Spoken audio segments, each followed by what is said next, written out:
تو یہ دنیا کی زندگی جو پہلی مرتبہ زندگی ہے یہ عمل کے لیے ہے، جو چاہو کرو، معاشیتا جو چاہو کرو.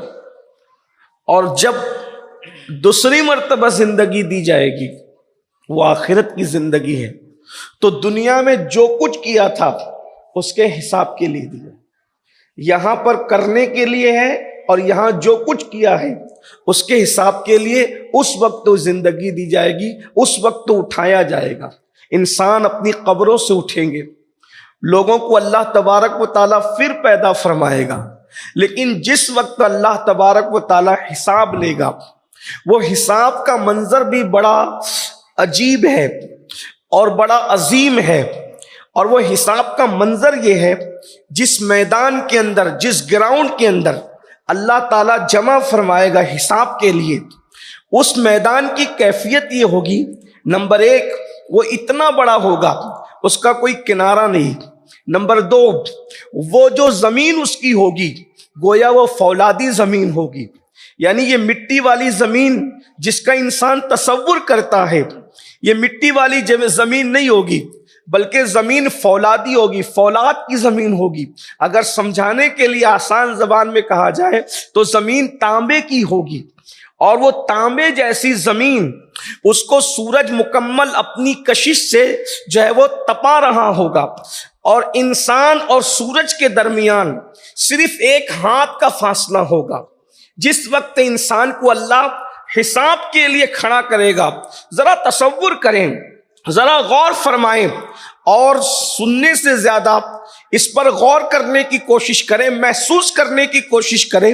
تصور میں لائیں، مئی کا مہینہ ابھی رخصت ہوا، اللہ اکبر، مئی کا مہینہ بلکہ ابھی رخصت بھی نہیں ہوا، مئی کے مہینے میں زندگی گزار رہے ہیں، اللہ اکبر. اپریل کا مہینہ رخصت ہوا اور مئی کے مہینے میں ہم زندگی گزار رہے ہیں.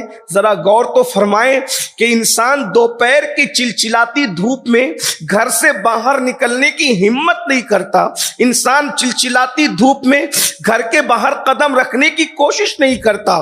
یہ دھوپ ہے، یہ زمین ہے، یہ اپنا علاقہ ہے، اپنا شہر ہے.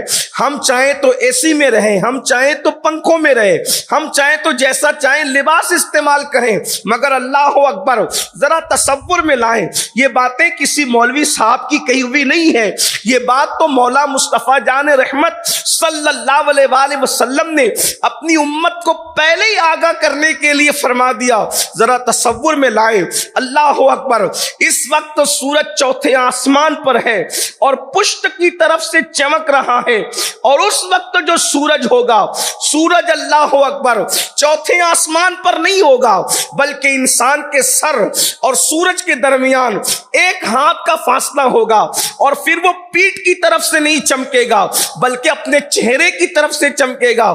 اللہ کے سچے رسول صادق و مصدوق صلی اللہ علیہ وآلہ وسلم اس یوم حساب کی کیفیت کو بیان کرتے ہوئے ارشاد فرماتے ہیں، اللہ اکبر، انسان جو ہے اس سورج کی تپش کی وجہ سے کیفیت یہ ہوگی کہ لوگوں کے سر میں بھیجے اس طریقے سے کھولتے ہوں گے جس طریقے سے چولہے پہ رکھی ہوئی ہانڈیوں کے اندر پانی کھولتا ہے، اس طرح کھوپڑیوں کے اندر بھیجے کھول رہے ہوں گے. یوم حساب کا تصور تو کیا جائے، ابھی یہاں نیک اور بد کی کوئی تمیز نہیں ہے، ابھی یہاں نیک اور بد کا کوئی تذکرہ نہیں ہے، یعنی گنہگار اور نیکوکار، پرہیزگار، فاسق و فاجر، ابھی اس کا کوئی تذکرہ نہیں ہے، ابھی نمازی اور بے نمازی کا کوئی ذکر نہیں ہے. اللہ اکبر، یہ انسان کی کیفیت ہے جس میدان کے اندر انسان اللہ کو حساب دینے کے لیے کھڑے ہوں گے. اس کی کیفیت یہ ہے، سورج چمک رہا ہے، اپنے چہرے کی طرف سے انسان کے وجود کے اندر، کھوپڑیوں کے اندر بھیجے کھول رہے ہیں، اور ناک کے ذریعے سے وہ بھیجا بیک کر کے باہر نکل رہا ہے، آنکھیں پگھل رہی ہیں، آنکھیں پگھل پگھل کر کے بہ رہی ہے۔ اللہ اکبر۔ اور پھر میرے آقا صادق و مصدوق سچے نبی صلی اللہ علیہ وآلہ وسلم ارشاد فرماتے ہیں کہ انسان پسینے کے اندر ہے، کوئی گھٹنوں تک پسینے میں غرق ہے، کوئی کمر تک پسینے میں غرق ہے، کوئی کندھوں تک پسینے میں غرق ہے، کوئی پسینے میں ڈبکیاں لے رہا ہے۔ اور پھر اللہ کی قدرت، اللہ کی شان، یعنی پسینے کا دریا نہیں ہوگا، بلکہ جو جتنے پسینے میں غرق ہوگا اس کا پسینہ اسی تک محدود رہے گا، اور وہ جہاں جہاں جائے گا اس کا پسینہ اس کے ساتھ ساتھ جائے گا۔ یعنی ایک کا پسینہ دوسرے کو تکلیف نہیں پہنچائے گا، دوسرے کا پسینہ اس کے پسینے سے نہیں مل رہا ہوگا، بلکہ پسینہ جس کا ہوگا وہ اسی کے اندر ڈبکیاں لے رہا ہوگا۔ اللہ اکبر۔ اور وہ پسینہ بھی کھول رہا ہوگا۔ پیاس کی شدت یہ ہوگی کہ زبان سینے پہ لٹک رہی ہوگی، جیسے گرمی میں کتے کی زبان اس کی لٹکتی رہتی ہے، ویسے پیاس کی وجہ سے انسان کی زبان انسان کے سینے پہ لٹک رہی ہوگی۔ اس وقت انسان اتنی تکلیف میں ہوگا، اتنی مشکل میں ہوگا، اتنی پریشانی میں ہوگا کہ لوگ تمنا کر رہے ہوں گے جلدی سے حساب کتاب کی یہ تکلیف ختم ہو جائے۔ حتیٰ کہ یہاں تک روایتوں میں آیا ہے لوگ اس تکلیف سے تنگ آ کر کے یہاں تک تمنا کریں گے کہ اگر ہمیں جہنم میں ڈالنا ہو تو جہنم ہی میں ڈال دیا جائے، لیکن کم سے کم حساب کی تکلیف سے چھٹکارا دے دیا جائے، میدان محشر کی تکلیف سے چھٹکارا دے دیا جائے۔ اے میری قوم کے جوانوں، اے مسلمانوں، میرے آقا صلی اللہ علیہ وآلہ وسلم کے دیوانوں، یہ کیفیت سے سب کو گزرنا ہے۔ قرآن کہتا ہے مالکی یوم الدین، وہ روز جزا کا مالک ہے۔ ایحسب الانسان ان یترک سدی، کیا انسان یہ تصور کرتا ہے کہ اس سے حساب نہیں لیا جائے گا؟ اللہ اکبر۔ اس کیفیت کے اندر اب تھوڑا تصور میں لاؤ، جو بہت سارے سوالات ہونے ہیں، جو بہت سارا پوچھا جانا ہے، ان میں سے ایک سوال یہ بھی ہے۔ اب وہ کیفیت ہے، میں سمجھتا ہوں اللہ اکبر، انسان اگر تقریر کر رہا ہو اور دو چار بچے جو ہیں پٹاخہ پھوڑنے میں لگ جائیں تو انسان کے ذہن سے تقریر کے مضامین نکل جاتے ہیں۔ کوئی بندہ شاعری کر رہا ہو اور کہیں پر ڈھول پیٹنے کی آواز آ جائے تو شاعری کے مضامین ذہن سے نکل جاتے ہیں۔ انسان کچھ لکھ رہا ہو اور خود کا بچہ رونے لگ جائے تو انسان کے ذہن سے مضامین نکل جاتے ہیں۔ ہائے ہائے ہائے، وہ کیا کیفیت ہوگی؟ سورج سر پر ہے، بھیجا کھول رہا ہے، ناک کے ذریعے بہ رہا ہے، انسان پسینے میں ڈبکیاں لگا رہا ہے، آنکھیں بہ رہی ہے، بہ کر کے آنکھیں چہرے پر آتی ہیں، پسینے میں ڈبکیاں ہیں، انسان اللہ اکبر یہ کیفیت سے دو چار ہے کہ پسینہ بھی کھولتا ہوا ہے، پیاس کی اتنی شدت ہے کہ انسان کی زبان اس کے سینے پہ لٹک رہی ہے، اور اس وقت مختلف سوالات کیے جانے ہیں۔ سوال کرنے والا کون ہے؟ اللہ اکبر، وہ غیور وحدہ لا شریک، اللہ وہ سوال کر رہا ہے۔ اللہ اکبر، فرشتوں کو نہیں سونپا گیا معاملہ، اللہ خود حساب لے رہا ہے اپنے بندوں سے۔ اللہ اکبر، اللہ پوچھ رہا ہے بہت ساری چیزیں، اس میں سے ایک سوال جس کی میں نے تلاوت کی، اللہ پاک ارشاد فرماتا ہے ثم لتسألن یومئذ عن النعیم، اس دن تم سے اللہ نعیم کے بارے میں پوچھے گا، نعیم کے بارے میں پوچھے گا، نعیم کے بارے میں پوچھے گا۔ نعیم کا مطلب کیا ہے؟ اس کی مختلف تفسیریں کی گئی ہے، مختلف اقوال ہیں، لیکن آج کا جو عنوان دیا اس عنوان کی مناسبت سے وہی قول لیا جائے گا جو آپ کے سامنے پیش کرنا ہے۔ مختلف اقوال ہے، نعیم کا کیا مطلب ہے؟ اللہ تم سے نعیم کے بارے میں پوچھے گا تو ایک مطلب نعیم کا یہ ہے اللہ تم سے تمہاری جوانی کے بارے میں سوال کرے گا۔ اس وقت وہ کیفیت کو یاد کرو، ذرا تصور میں لاؤ، ماہ رمضان شریف کے مہینے میں گرمی کی وجہ سے افطار کے وقت جب دسترخوان پہ انسان بیٹھتا ہے تو اس وقت پیاس کی وجہ سے اس کی کیفیت کیا ہوتی ہے؟ مسلمانوں ذرا غور کرو، زبان سینے پہ لٹک رہی ہے، آنکھیں بہ رہی ہے، ناک سے بیجا بار آ رہا ہے, پسینے میں شرابوری کا عالم ہے. خدا قہار وحدہ لا شریک انسان سے ان کی جوانی کے بارے میں پوچھ رہا ہے, بتاؤ اپنی جوانی کی راتوں کو تو نے کہاں گزارا, اپنی جوانی کے دن کو تو نے کہاں گزارا, اپنی جوانی کے وقت کو تو نے کہاں گزارا. بالخصوص جوانی کے بارے میں سوال ہو رہا ہوگا. اب مجھے بتائیں اس کیفیت کے اندر انسان اپنی جوانی کو اللہ اکبر کہاں اور کیسے گزارا, رب کی بارگاہ میں جواب دینا ہوگا. ذرا اپنے آپ میں ڈوب کر کے سوچو. اے میری قوم کے شاہین صفت جوانوں, آپ سے پوچھنا چاہتا ہوں, اللہ اکبر, رب تبارک و تعالیٰ کی بارگاہ میں کیا ہم اپنی جوانی کا حساب دے سکیں گے؟ آپ ہو یا ہم ہو یا اور کوئی ہو, ذرا غور تو کریں. اپنی راتیں کہاں گزر رہی ہے, اپنی راتیں کس طرح گزر رہی ہے, اپنی صبح کس طرح گزر رہی ہے, اپنی شام کس طرح گزر رہی ہے. میرے بھائیوں, اس دن نبیوں کی زبان پر بھی حدیث پاک میں آیا ہے نفسی نفسی ہوگا. سید الانبیاء کے علاوہ ہر نبی کی زبان پہ نفسی نفسی ہوگا. بلکہ ایک حدیث سن لیں پھر آپ کو اندازہ ہوگا. یہاں تو لوگ کہتے ہیں جو ہوگا دیکھا جائے گا, جو ہوگا دیکھا جائے گا. میرے بھائیوں, ابن کثیر لکھتے ہیں اللہ اکبر, اللہ پاک قیامت کے دن حضرت عیسیٰ علیہ السلام سے ایک سوال کرے گا. عیسیٰ علیہ السلام سے ایک سوال, وہ بھی حساب لینے کے لیے نہیں, عیسائیوں کو رسوا کرنے کے لیے, نصارہ کو رسوا کرنے کے لیے, حضرت عیسیٰ پر لگے ہوئے الزام کو ختم کرنے کے لیے اللہ پاک حضرت عیسیٰ سے سوال کرے گا, اے عیسیٰ کیا تم نے اپنی قوم کو یہی درس دیا تھا کہ میرے بعد تم مجھے خدا بنا لینا اور مجھے خدا کا بیٹا کہنا شروع کرنا؟ کیا یہ بات تم نے سکھائی تھی؟ حالانکہ عیسائی کہتے ہیں کہ عیسیٰ خدا کے بیٹے ہیں, اور اللہ قرآن میں بیان کر چکا کہ وہ ابن اللہ نہیں بلکہ عبداللہ ہے. اللہ اکبر, حجت تمام ہو چکی, لیکن قیامت میں اللہ عیسائیوں کو رسوا کرنے کے لیے, حساب لینے کے لیے نہیں, عظمت عیسیٰ کے اظہار کے لیے, وقار عیسیٰ کے اظہار کے لیے, شان عیسیٰ کے اظہار کے لیے اور عیسائیوں کو رسوا کرنے کے لیے ایک سوال کرے گا.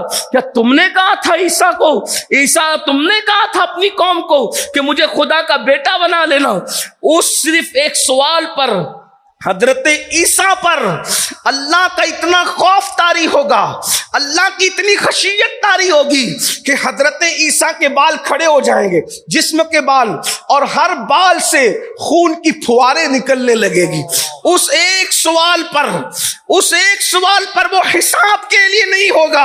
اللہ اکبر, وہ عیسیٰ جو کنواری ماں سے پیدا ہوئے, وہ عیسیٰ جو بتول سے پیدا ہوئے, وہ عیسیٰ جو کلمت اللہ ہے, وہ عیسیٰ جو روح اللہ ہے, وہ عیسیٰ جنہوں نے پالنے سے کلام کیا ہے. ایک سوال میرا اللہ فرمائے گا, ایک سوال, عیسیٰ کیا تم نے کہا تھا خدا بنا لیا جائے گا تمہیں؟ تو حضرت عیسیٰ کے بال سے خون کی پھواریں نکلے گی جواب دینے سے پہلے. یہ خشیت ربانی کا عالم ہوگا. اب میں اپنی قوم سے پوچھنا چاہتا ہوں, معصوم عیسیٰ کے ایک سوال کو سن کر جب خون کی پھواریں بال سے نکلے گی, بال سے خون کی پھواریں پھوٹ پڑے گی, تو بتاؤ جب اللہ تم سے پوچھے گا جوانی کی راتوں میں تم نے زنا کیا تھا, تو زانیوں کی زبان پر کیا جواب ہوگا؟ تم نے عورتوں پر پاپ کی نظریں ڈالی تھی, تو ان پاپیوں کی زبان پر اللہ کی بارگاہ میں کیا جواب ہوگا؟ تم نے سود کے دھندے مال کی محبت میں کی تھی, تو اس وقت ہماری زبانوں پر کیا جواب ہوگا؟ تم نے علماء کو گالیاں دی تھی, تم نے دین کا مذاق اڑایا تھا, نرم گدوں پر جب تم لیٹتے تھے تو تم زنا کی فلمیں دیکھتے ہوئے لیٹتے تھے, اس وقت اللہ کی بارگاہ میں کیا جواب ہوگا؟ اب یہاں ہنسنے کی بات نہیں, کوئی مشاعرہ تو نہیں, لیکن تھوڑی توجہ تو کریں. کتنا دین کو کھلواڑ سمجھو گے, کتنا دین کو تماشا بناؤ گے؟ سوچو کہاں وہ معصوم جان, اللہ اکبر, جس کو خدا عرصہ دراز تک چوتھے آسمان پہ اٹھا کر کے رکھتا ہے. اندازہ فرمائیں. اور قریب قیامت اسلام کی حقانیت کے اعلان کے لیے انہیں پھر زمین پر بھیجا جائے گا. اور پھر اللہ اکبر گنبد خضرا میں انتظار ہے زمین کو کہ حضرت عیسیٰ اس مقدس زمین پر رسول اللہ کے پہلو میں آرام کریں گے. وہ عیسیٰ کلمت اللہ روح اللہ. ایک سوال کے جواب میں خون کی فوارے بال بال سے نکل پڑے. اپنے آپ میں ڈوب کر سوچو, ارے نہیں مولانا, اللہ رحمان و رحیم ہے, ستار و غفار ہے. میں کہتا ہوں کیا یہ اللہ رحمان و رحیم ہے حضرت عیسیٰ کو پتا نہیں ہے؟ نفسی نفسی کہنے والوں کو پتا نہیں ہے؟ اللہ اکبر. میرے امام کہتے ہیں کس بلا کی میں سے ہے سرشار ہم, دن ڈھلا ہوتے نہیں ہوشیار ہم. اللہ اکبر. اپنی ستاری کا یا رب واسطہ ہو نہ رسوا برسرے بازار ہم. ذرا غور تو فرمائیں, دنیا کے امتحان میں اگر ناکام ہو گئے تو پھر کامیابی کے چانسز ہے, مگر اللہ کے امتحان میں ناکام ہو گئے تو بتاؤ کیسے کامیابی ملے گی؟ کون کامیاب کرائے گا؟ اللہ پاک ارشاد فرماتا ہے ہم اس ماحول میں تم سے تمہاری جوانی کے بارے میں پوچھیں گے. اللہ اکبر. جوانی اللہ کو پسند, جوان اللہ کو پسند, جوانی بڑی قیمتی ہے. اللہ اکبر. اور جوانی کے بارے میں مولائے کائنات سید السادات سیدنا علی مرتضیٰ کرم اللہ تعالی وجہ الکریم ارشاد فرماتے ہیں جوانی کی ایسے ہی قدر کرو جیسے کسی شریف مہمان کی عزت کرتے ہو. ہر شریف مہمان جانے کے لیے آتا ہے, ایسے ہی جوانی بھی جانے کے لیے آتی ہے. اور مہمان 3 دن تک رہتا ہے, 3 دن سے زیادہ نہیں رہتا. اور جو 3 دن سے زیادہ رہتا ہے وہ مہمان نہیں ہو سکتا. بلا تمثیل اللہ اکبر. مہمان 3 دن تک رہتا ہے اور جوانی صرف 30 سال رہتی ہے. 16 سال سے شروع ہوتی ہے, 46 اور 50 سال کے آنے تک انسان کو ختم ہو جاتی ہے. اللہ اکبر. اس جوانی کے بارے میں خصوصیت کے ساتھ سوال ہوگا. اسی لیے جوانوں کو ٹارگٹ کیا جاتا ہے, جوانی کو ٹارگٹ کیا جاتا ہے. اور اسلام دشمن طاقتیں بالخصوص جوانوں کو ٹارگٹ کر کے ان کو جرائم میں مبتلا کرنا چاہتی ہے, ان کو گناہ میں مبتلا کرنا چاہتی ہے. جانتی ہے دنیا کہ مکے کی سرزمین پر آخری نبی نے جو انقلاب پیدا کیا تھا وہ بڈھوں سے نہیں پیدا کیا تھا بلکہ جوانوں سے پیدا کیا تھا. اسی لیے تو آقا ارشاد فرماتے ہیں لوگوں جوانوں کی قدر کرو. آقا فرماتے ہیں جوانوں کی قدر کرو, کیونکہ جب میں نے نبوت کا اعلان کیا تو مکے کے بڈھوں نے میری دعوت کو رد کر دیا مگر مکے کے جوانوں نے میری دعوت کو قبول کر لیا. آپ اندازہ فرمائیں سب سے زیادہ عمر والے جو صحابی ہیں وہ سیدنا ابو بکر صدیق ہیں. مکے میں جن عمر والوں نے کلمہ پڑھا تھا ان میں بڑی عمر کے آدمی سیدنا صدیق اکبر ہے. اور صدیق اکبر کی عمر جب آپ نے کلمہ پڑھا اس وقت 37 سال کی تھی, 37 ایئرز کی آپ کی عمر شریف تھی. اللہ اکبر. 37 سال کے تھے, یعنی سب سے بڑی عمر کے صحابی 37 سال کے تھے. اور 37 سال میں بڑھاپا نہیں آتا بلکہ عین جوانی کی کیفیت ہوتی ہے. اللہ اکبر. سیدنا سعد ابن ابی وقاص فرماتے ہیں احد کی جنگ میں نے سینے پہ جو تیر روکے تھے اس وقت میری عمر 16 یا 17 سال کی تھی اور میرے چہرے پر ابھی داڑھی کے بال نکلنا شروع بھی نہیں ہوئے تھے. اللہ اکبر. ہر صحابی جوان تھا. اللہ اللہ. جانتے ہو جس بلال نے سینے پر پتھر لیے تھے وہ بلال حبشی بھی جوان ہے, حضرت سعد بھی جوان ہے, حضرت سعید بھی جوان ہے, طلحہ و زبیر بھی جوان ہے, عثمان ابن عفان بھی جوان ہے, عمر ابن خطاب رضی اللہ تعالیٰ عنہ 27 سال کے جوان ہیں. یہ سب کے سب جوان تھے. اللہ اکبر. دنیا جانتی ہے جوانوں سے انقلاب آیا. اب وہ ہمارے جوانوں کو وہ جوانی نہیں پانے دینا چاہتے جو جوانی صدیق اکبر کے پاس تھی, وہ جوانی جو فاروق اعظم کے پاس تھی. اے میری قوم کے جوانوں، اگر قوم کی بیٹیاں بھی سن رہی ہیں تو ماں اور بہنوں سے بھی میری گزارش ہے، مرد کی جوانی ہو یا عورت کی جوانی ہو، جوانی بہت قیمتی ہے. اللہ اکبر. اللہ کے رسول صلی اللہ علیہ وآلہ وسلم ارشاد فرماتے ہیں، ذرا دھڑکتے دل سے اس حدیث کو سن لے.